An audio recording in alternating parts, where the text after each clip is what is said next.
सभी को good morning. हाँ, तुम सबको भी।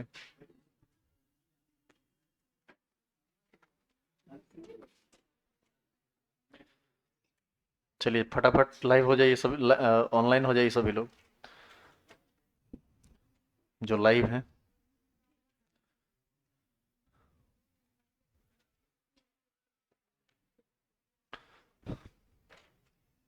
चलिए हेडिंग डालिए तो।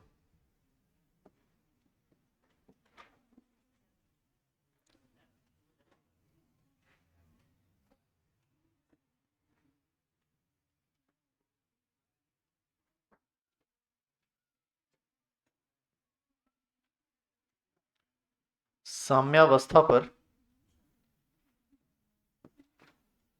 दाब, आयतन का प्रभाव।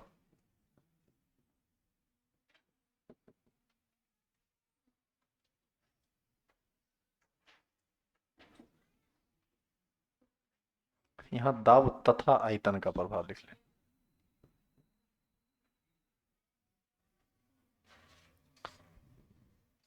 साम्यावस्था पर दाब तथा आयतन का प्रभाव, effect of pressure and volume on equilibrium.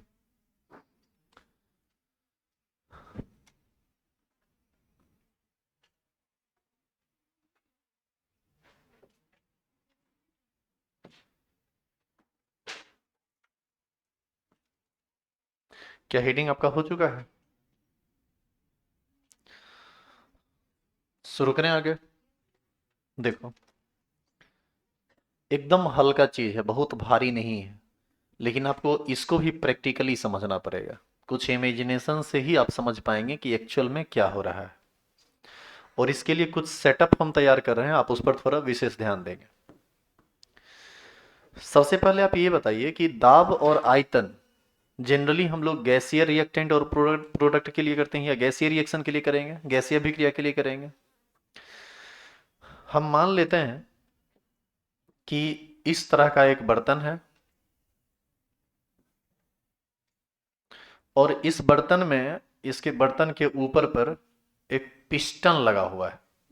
Piston जो अप डाउन हो। अरे वो जो साइकिल में हवा देते हो तो वो पंप होता है ना, ऊपर नीचे वाशर वाला जो होता है, पकड़ जाइए, उसी की हम बात कर रहे हैं। और ये पिस्टन मूवेबल है, ये अप डाउन हो सकता है। और इस बर्तन के अंदर एक रिएक्शन हो रहा है जिसमें PCl5 जो कि एक गैस है, ये रिवर्सिबल है PCl3 प्लस Cl2 के साथ। Cl2 भी गैस है और PCl3 भी गैस है। पहले आप ये बताइए कि ये रिएक्शन आपको बैलेंस दिख रहा है या नहीं। ये केमिकल रिएक्शन बैलेंस है या नहीं? बैलेंस है। अब आप ये बताइए कि कहीं पर कोई कॉफिशिएंट नहीं दिख रहा है, मतलब इसका कॉफिशिएंट 1, इसका भी कॉफिशिएंट 1, इसका भी कॉफिशिएंट 1। अच्छा जरा बताओ तो इसके डेल्टा एन का मान कितना है? 1। डेल्टा एन क्या होता था? Total number of moles of product minus total number of moles of reactant. Gaseous reactant gaseous product consider होता था। प्रोडक्ट एक एक कितना हो जाएगा? 2। और 2 माइनस 1 बराबर कितना? यानी यह एक ऐसा केमिकल रिएक्शन है जिसके डेल्टा एन का जो मान है वह शून्य नहीं है। क्लियर है ये?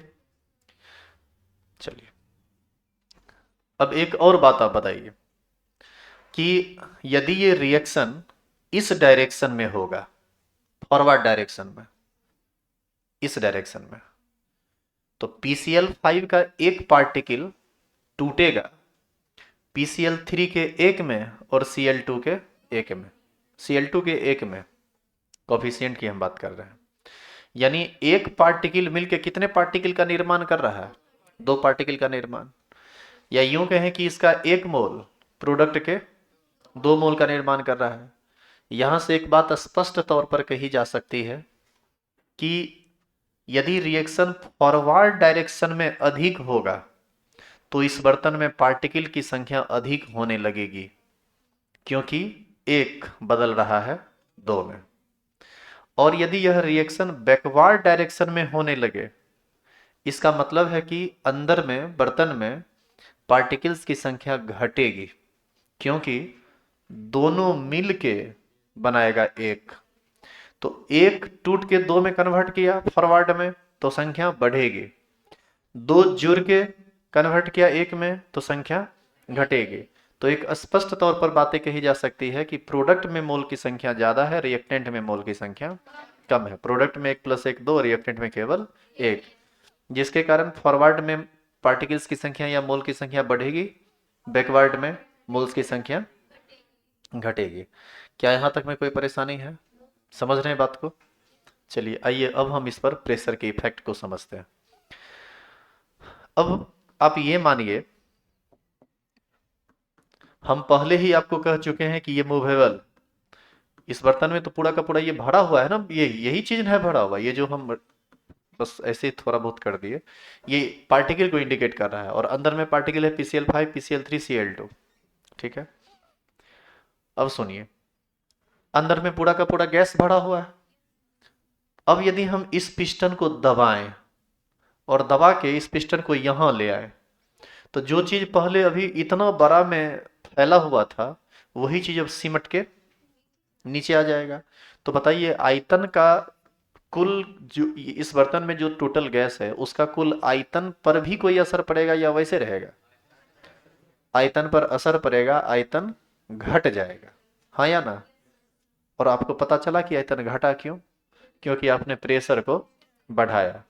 आयतन और प्रेशर में उल्टा संबंध होता है। ये जो प्रेशर है ये इनवर्सली प्रोपोर्शनल होता है किसका? वॉल्यूम का।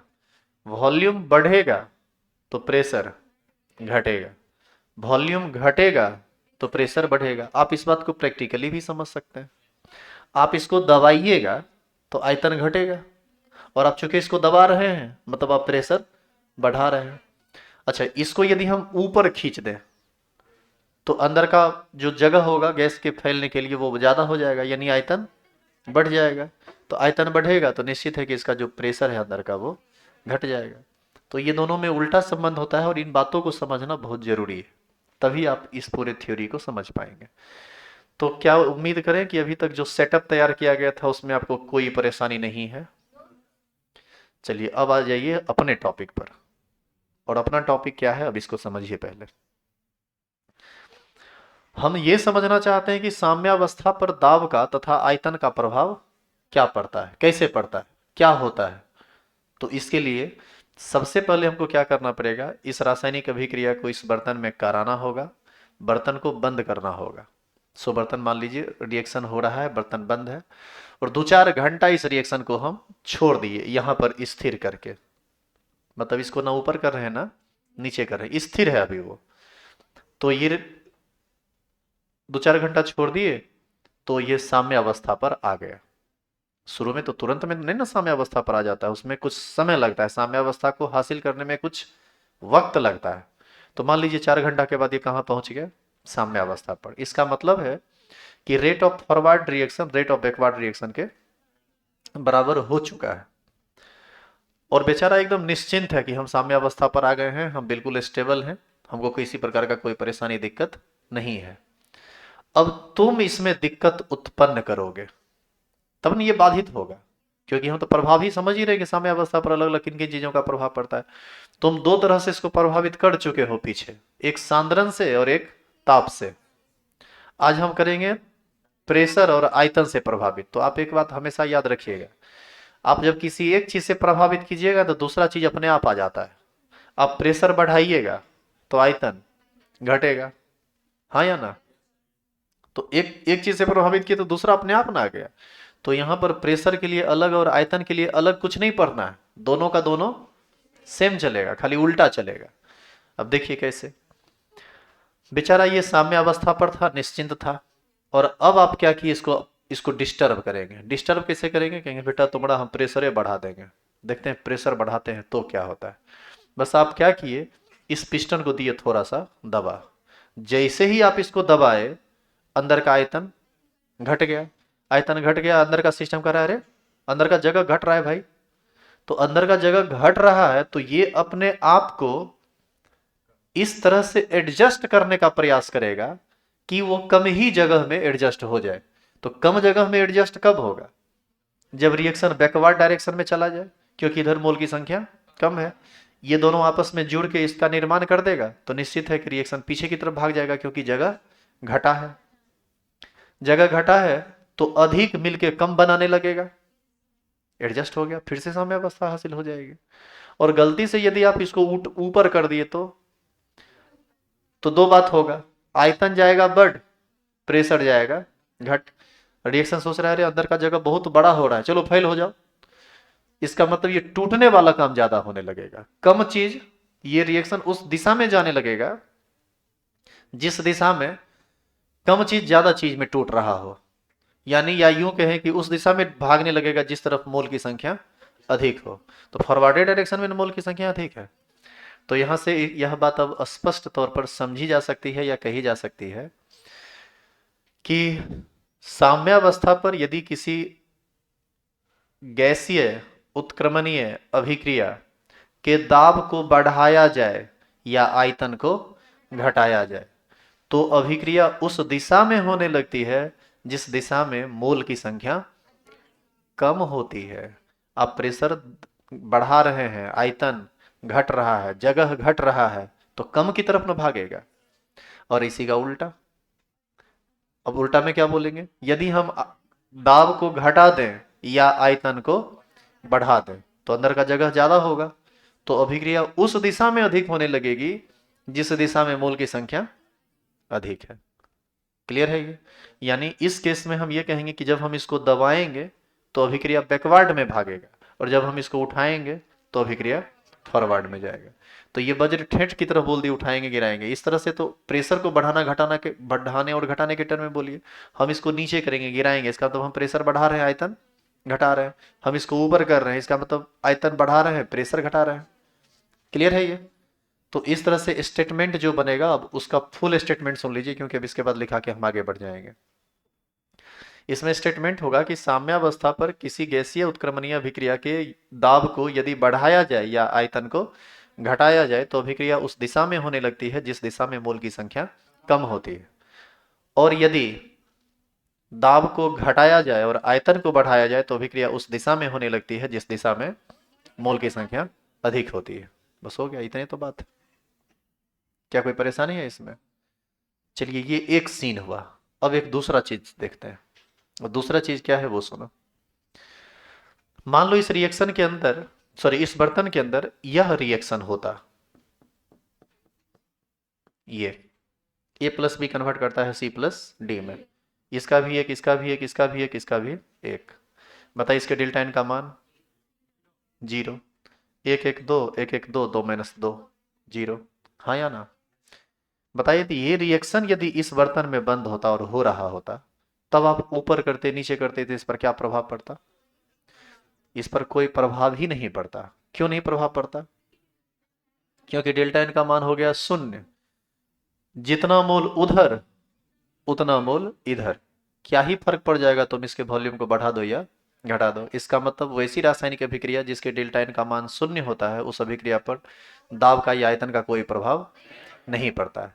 इसको हम एक नॉर्मल एग्जाम्पल से समझाते हैं। जैसे मान लीजिए कि इस हॉल में दो गेट, दोनों एक ही जगह है हालांकि। अब मान लीजिए कि वो दोनों गेट एक जगह नहीं रह के अलग अलग रहता। एक मान लीजिए गेट उधर था, एक गेट इधर रहता, ठीक है। एक गेट पर लाठी लेके, तलवार लेके एक आदमी खड़ा है, इन्हें से आएगा काट देंगे, मरिए देंगे, फेंक देंगे इधर। तो तुम्हारे भागने का मूवमेंट किधर से होता? दूसरे गेट से। और यदि इस गेट पर होता तो उस गेट से। और दोनों पर होता तब तो कोई फर्क ही नहीं पड़ता है, या दोनों में से कहीं नहीं होता तभी कोई फर्क नहीं पड़ता है।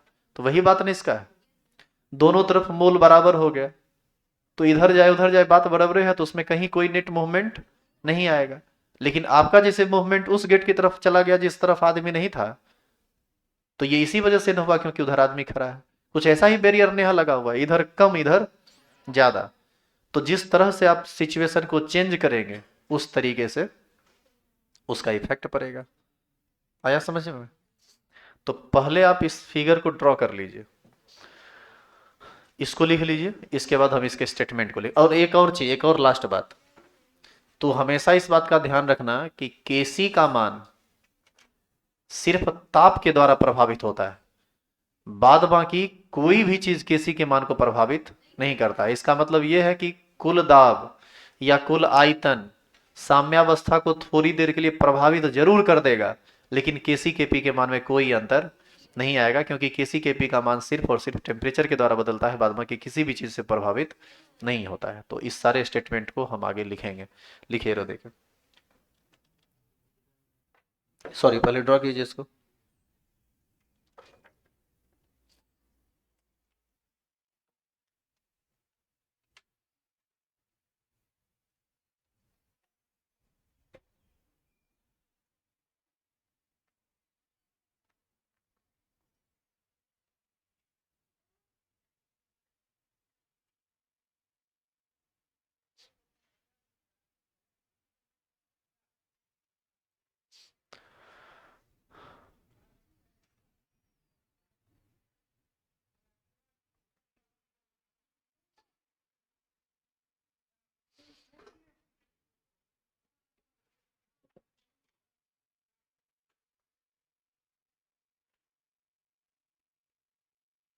हो गया बनाया हुआ?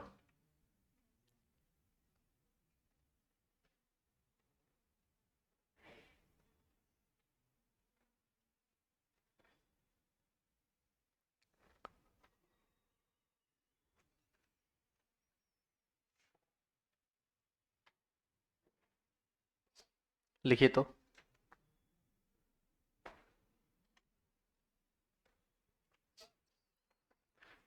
लिखेंगे, साम्यावस्था पर, साम्यावस्था पर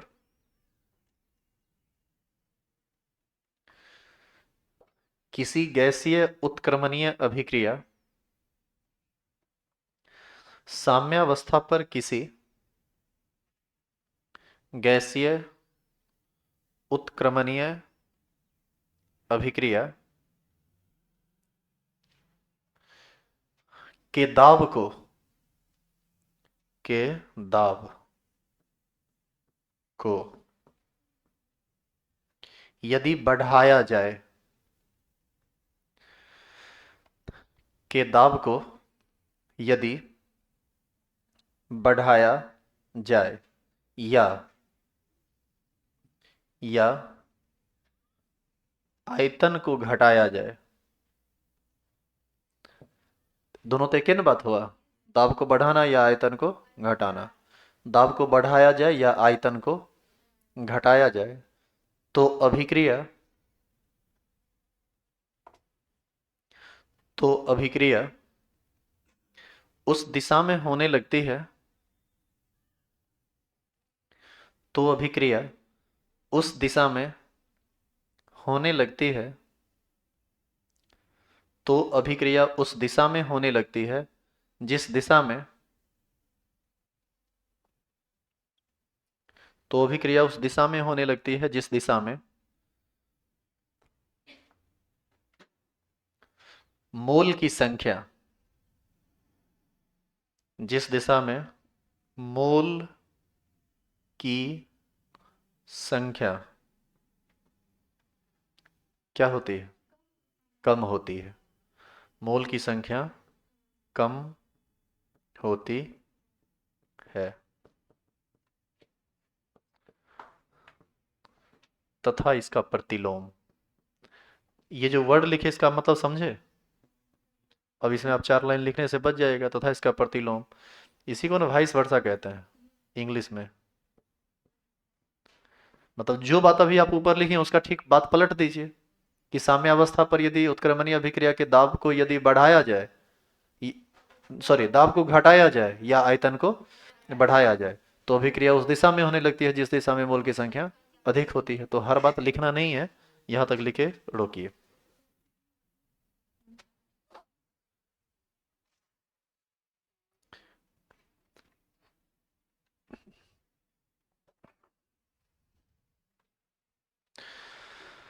नीचे एरो दीजिए तो।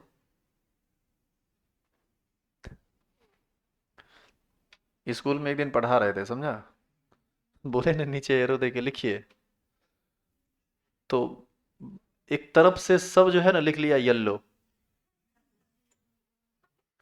देखे लिखने लगा। तो उसमें एक बच्चा बोला जो थोड़ा समझदार था ना, वो बोला कि सर येलो काहे लिखा है। हम बोले येलो, क्या बोल रहा है रे। येलो नहीं बोले, बोले एरो दे के लिखो, तीर। संजोग से उस दिन क्लास 8 में चले गए थे, क्योंकि वहाँ 11 12 में बच्चा ही नहीं है, इक्को का एडमिशन ही नहीं हुआ है स्कूल में। इस साल उसको अपग्रेड किया ही है, ट्रेनिंग ही चल रही है, तो कहीं ना कहीं बच्चों के बीच में रहना है। तो 7 8 का बच्चा है, उसको उतना नहीं समझ है, या शायद समझाया नहीं गया हो, लेकिन ये सब तरह की बातें होती है। लिखेंगे क्या हुआ, केमिस्ट्री ही पढ़ाएंगे और क्या पढ़ाएंगे। लिखिए, ये पूरा हो गया। लिखेंगे वैसी रासायनिक अभिक्रिया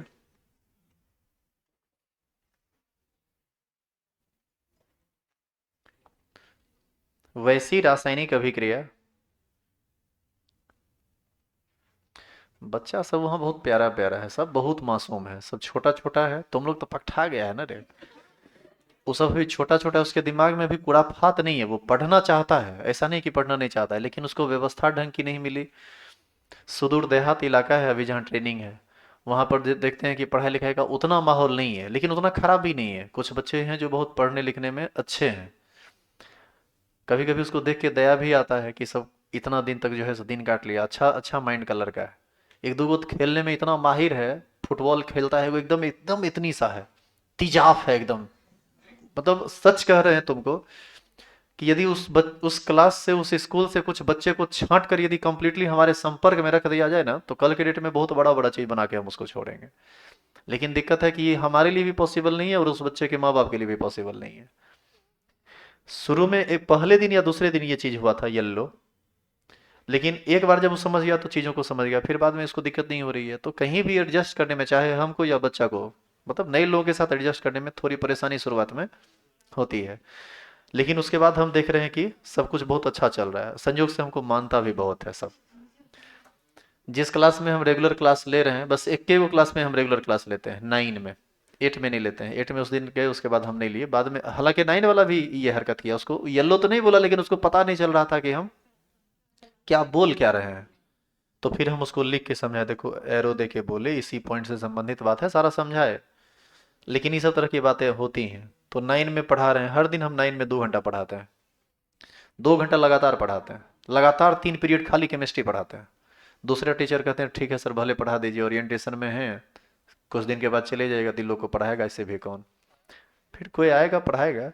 तो उसको पढ़ा रहे थे, तो परसों शाम में क्या किया, सब 9th का जितना बच्चा था सब एकजुट, हमको पता भी नहीं चलने दिया, सब एकजुट हुआ, लड़का लड़की सब, सीधे चला गया प्रिंसिपल के केबिन में।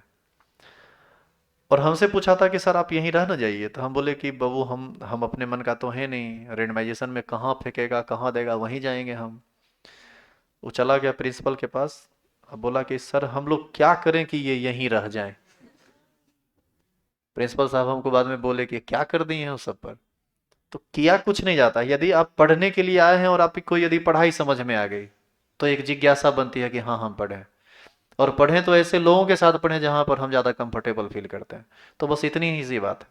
इसीलिए ना बोले कि बच्चा सा देखो कितना मासूम है, बिना बोले गया, उनको बोला कि कुछ कुछ ऐसा कीजिए कि ये यहीं रह जाए, क्योंकि सब टीचर उनको बोल रहे हैं कि ओरिएंटेशन में है ना, हमारा बस 5 से 6 दिन और का ड्यूटी वहाँ का बचा हुआ है, तो चले जाएंगे। तो ये सब बातें होती है।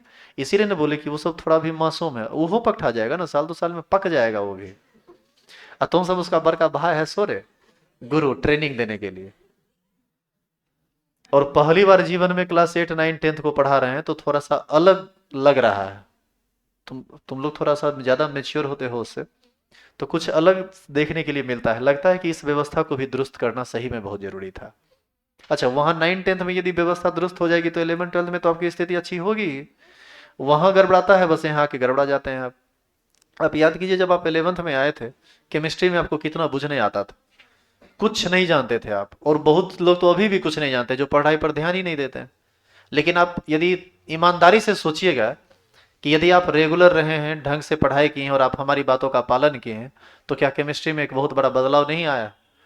केमिस्ट्री और देख के लोग भागना शुरू कर देता है, लेकिन आप में इंटरेस्ट जगा हुआ है केमिस्ट्री का, ये बहुत बड़ी बात होती है। ये आपके लिए भी और हमारे लिए भी, कि आप इच्छुक हैं सीखने के, चाहे मजबूरी में हो या शौक से हो।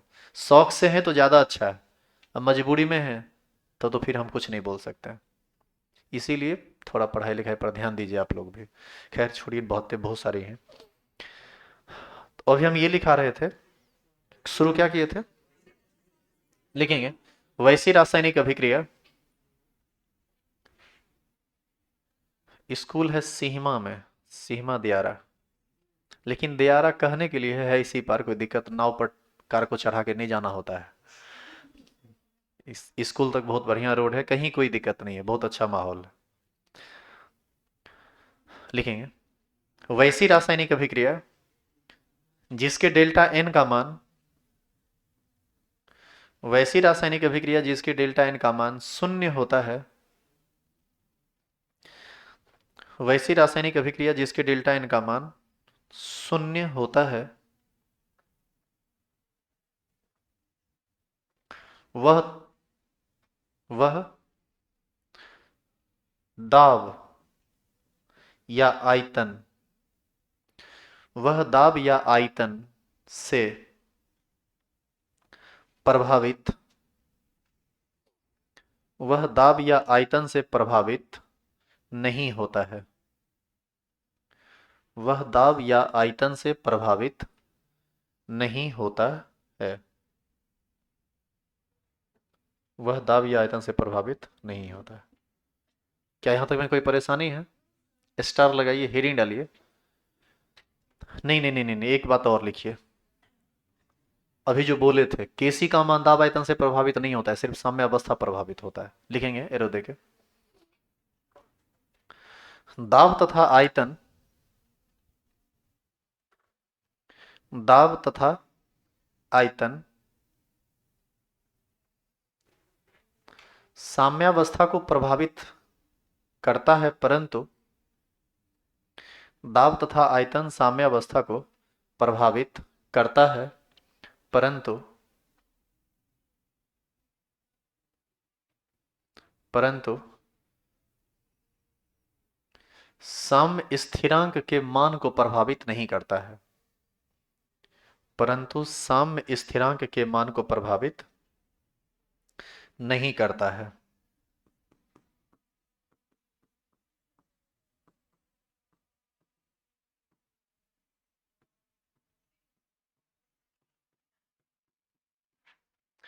लिखेंगे साम्यावस्था पर उत्प्रेरक का प्रभाव।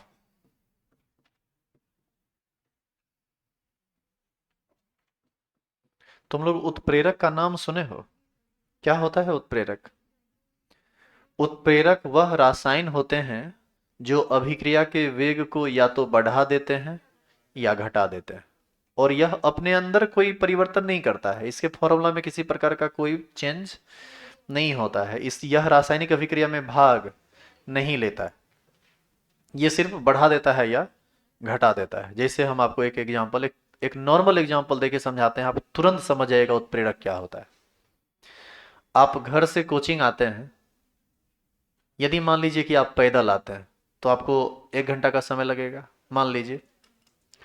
लेकिन यदि कोई साइकिल वाला आदमी मिल गया तो उसके साइकिल पर चढ़े आप पहुंच गए, आधे घंटा लगा।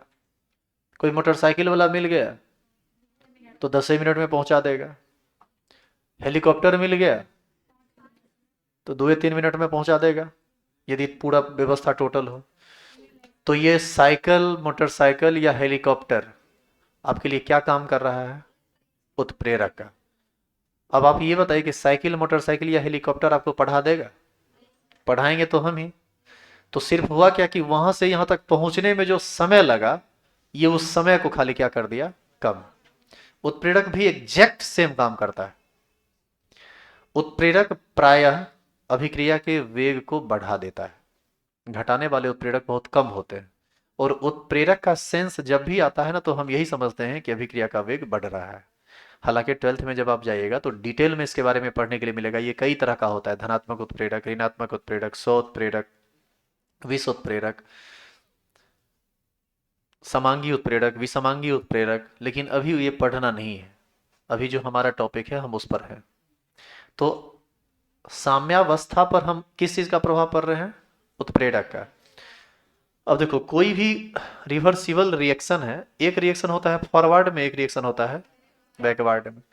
ये रिएक्शन यदि बिना उत्प्रेरक का चल रहा है और मान लीजिए कि साम्यावस्था को हासिल करने में इसको 4 घंटा लग गया, तो यदि आप इसमें उत्प्रेरक डाल दीजिएगा ना, तो हो सकता है कि वो रिएक्शन आधे घंटा में साम्यावस्था को हासिल कर ले, क्योंकि उत्प्रेरक अग्रगामी अभिक्रिया के वेग को भी और पश्चगामी अभिक्रिया के वेग को भी समान रूप से बढ़ा देता है।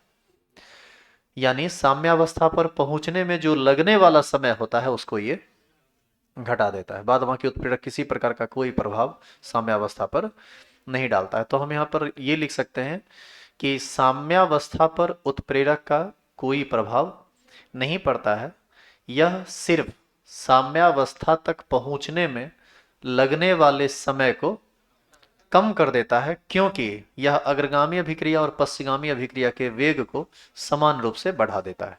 आई बात समझ में? जैसे साइकिल आपको जल्दी पहुंचा दिया, उससे ज़्यादा जल्दी जल्दी पहुंचा दिया मोटरसाइकिल, लेकिन काम तो उतने न हो रहा है कि आप घर से आएंगे और यहाँ पढ़ाई करेंगे, बस एग्जैक्ट एक मतलब बिल्कुल कोई अंतर ही नहीं है उसमें और इसमें, बस वही बात है। और इसमें कोई कैलकुलेशन भी नहीं है, कोई फोटो भी नहीं है, बस स्टेटमेंट लिखना है। और जानिए ये क्वेश्चन पूछता है 12th में, और इस बार जो मॉडल सेट पूछा है उस 12th का, उसमें ये क्वेश्चन है। अब बताइए 11th का ना है ये, अब पूछा है 12th में। बहुत सारे लोग 11th को हल्का में लिए हुए रहते हैं, पढ़ते ही नहीं है। 12th में उनका दुर्दशा हो जाता है, वो कितना भी चाह लें कि हमको 80 नंबर, 85, 90, 95 आ जाए, पास कर जाए यही बहुत। लिखेंगे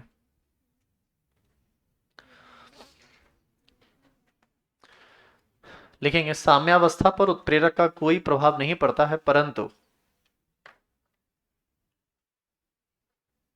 साम्यावस्था पर उत्प्रेरक का कोई प्रभाव, साम्यावस्था पर उत्प्रेरक का कोई प्रभाव नहीं पड़ता है, साम्यावस्था पर उत्प्रेरक का कोई प्रभाव नहीं पड़ता है, परंतु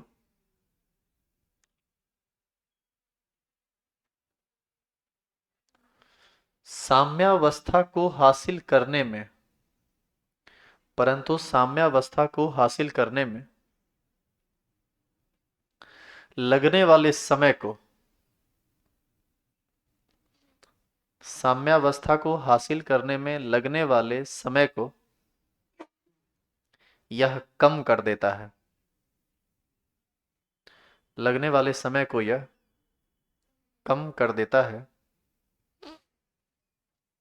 क्योंकि क्योंकि उत्प्रेरक क्योंकि उत्प्रेरक अग्रगामी अभिक्रिया के वेग, क्योंकि उत्प्रेरक अग्रगामी अभिक्रिया के वेग तथा पश्चगामी अभिक्रिया के वेग तथा पश्चगामी अभिक्रिया के वेग को समान रूप से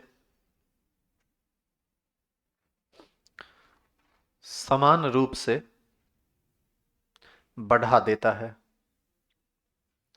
समान रूप से बढ़ा देता है।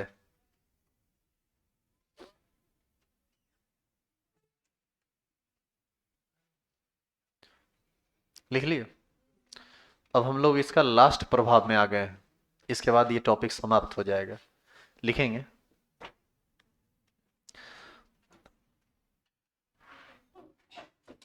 Effect of addition of inert gas. लिखिए तो, अक्रिय गैस मिलाने का प्रभाव।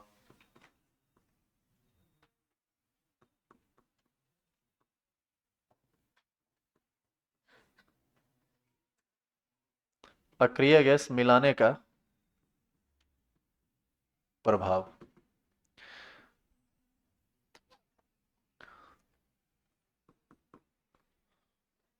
अक्रिय गैस मिलाने का प्रभाव। पहले तुम समझो कि ये हेडिंग क्या लिखे हैं, तुम हेडिंग को ही अभी तक नहीं समझे हो। और इसमें आज हेडिंग डाल के छोड़ेंगे, इसको डिटेल में हम पढ़ाएंगे कल, क्योंकि इसका अलग अलग केस। आज खाली तुम हेडिंग समझो, टाइम भी कम ही है तो हेडिंग में ही टाइम खत्म हो जाएगा। एक बंद बर्तन है, ठीक है। बंद बर्तन में हम क्या किए, एक रिएक्शन करवा दिए जिसमें एक कन्वर्ट हो रहा है बी में और सी में। बताइए, ये रिवर्सिबल रिएक्शन है और इसके डेल्टा एन का मान भी शून्य नहीं है। अब हम इस रिएक्शन को करा के एक आध 2 घंटा के लिए छोड़ दिए, तो 2 घंटा 3 घंटा के बाद ना ये रिएक्शन साम्यावस्था को हासिल कर लिया। अब ये रिएक्शन साम्यावस्था पर है और हम इसको अब प्रभावित करेंगे। किस चीज से? सांद्रण से देख ही लिए, टेम्परेचर से देख ही लिए, दाब से देख ही लिए, आयतन से देख ही लिए, उत्प्रेरक से देख ही लिए। अब बचा कौन? अक्रिय गैस के मिलाने का प्रभाव। अब हम इसमें क्या करेंगे, एक एक वॉल्व पिन टाइप का चीज होता है, जैसे जैसे साइकिल में एक वॉल्व पिन होता है ना टायर में, कि जब आप पंप लगाते हैं तो आप जो हवा भरेंगे वो अंदर जाएगा लेकिन अंदर का हवा बाहर नहीं आएगा, यही ना थ्योरी रहता है उसका भी। तो कुछ ऐसा ही वॉल्व पिन यहाँ लगाएंगे, और यह एक ऐसा वॉल्व पिन है जिससे इनर्ट गैस तो अंदर जाएगा लेकिन अंदर का कोई भी चीज बाहर नहीं आएगा। अब मान लीजिए कि हम इसमें ऑर्गन डाल दिए, ऑर्गन गैस होता है, ऑर्गन गैस इसमें गया। ऑर्गन गैस एक ऐसा गैस है जो अंदर के किसी भी गैस के साथ किसी प्रकार का कोई भी रासायनिक अभिक्रिया नहीं करेगा, क्योंकि रासायनिक अभिक्रिया कर लेगा तो तीसरे खेल शुरू हो जाएगा अंदर में। हम सिर्फ ये समझना चाह रहे हैं कि अक्रिय गैस मिलाएंगे तो क्या प्रभाव पड़ेगा। तो जब ये ऑर्गन गैस अंदर में जाएगा तो इस चीज का क्या प्रभाव पड़ेगा साम्यावस्था पर, हमको ये समझना है। समझ में आया कि अब क्या इसका क्या तरीका है, क्या सेटअप है। इस चीज को हम 2 केस में पढ़ते हैं। इनर्ट गैस को डालते जब हैं तो इसका कितना केस बनता है? 2 केस। एक बार प्रेशर को कांस्टेंट करना पड़ता है और दूसरी बार वॉल्यूम को कांस्टेंट करना पड़ता है। तो इसके लिए क्या सेटअप होगा इसको आपको समझना पड़ेगा। इसको हम लोग करेंगे कल। कल संडे है, और सुनिए पहले, कल संडे है और कल आपका लास्ट क्लास है। क्लास चलेगा कितने बजे से? 9 बजे से। अब 9 से 11 चलेगा कि नहीं, बहुत कम बचा हुआ है, तो हो सकता है कि आपको 1-1 घंटा में छुट्टी मिल जाए, ज़्यादा नहीं लेंगे क्लास, क्योंकि हमको भी थोड़ा गांव जाना है। तो 9 से 10 का मोटा मोटी टारगेट है, कोशिश कीजिएगा सभी लोग रहने का। और परसों से आपका नया चैप्टर स्टार्ट हो जाएगा, चैप्टर होगा आयनिक इक्विलिब्रियम, जिसमें आप पीएच वगैरह समझते हैं, पीओएच समझते हैं। पीएचआर के बारे में सुना होगा बच्चे से, लेकिन हम पूरा यकीन के साथ कहते हैं कि पीएच के बारे में तुमको कुछ नहीं पता है। तुम खाली इतना जानते हो पीएच 7 तो उदासीन, पीएच 7 से कम तो अम्लीय, पीएच 7 से अधिक तो क्षारीय। पूछ देंगे ना ऐसा क्यों, तो मुंह बांधोगे, जितना बड़ा है ना उससे बड़ा बांधोगे।